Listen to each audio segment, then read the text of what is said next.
కురుక్షేత్రం దుర్యోధనుడి అహంకారంతో మొదలై వాని పైశాచికత్వంతో అంతమైన యుద్ధం. జరగాల్సినవన్నీ జరిగిపోయాయి. నరనారాయణులిద్దరే ఉత్తర కురుభూముల వైపు సాగారు. చుట్టూ సెలయేళ్ళు, చల్లని గాలి, ఎక్కడ చూసినా పక్షులు.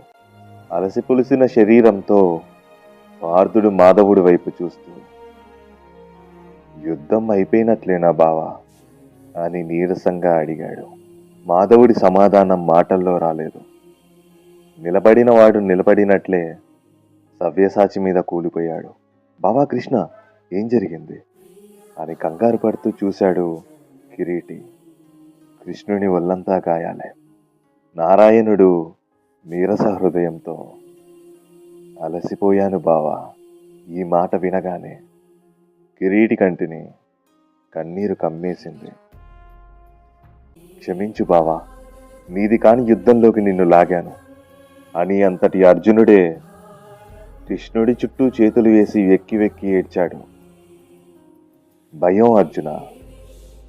చీకటి నిండిన విశ్వంలో వెలుగుని నింపే బలం నోటికో కూటికో ఒకరికుంటుంది. వాడే ఓటమిని ఒప్పుకొని వదిలేస్తాడేమో అనే భయం. భారతంలో దుష్టులు దుర్బులు ఎందరూ ఉన్నా కంచికి మంచే చేరాలనే భయం. నన్నే నమ్మిన నీవే ఓడితే నా ఉనికి మాయమవుతుందేమో అనే భయం. అన్నిటికంటే ముఖ్యంగా ధర్మాన్ని నిలబెట్టడానికి ఈ నొప్పి ఏంటి అర్జున, ఎంతటి నొప్పినైనా భరిస్తాను అన్నాడు కేశవుడు.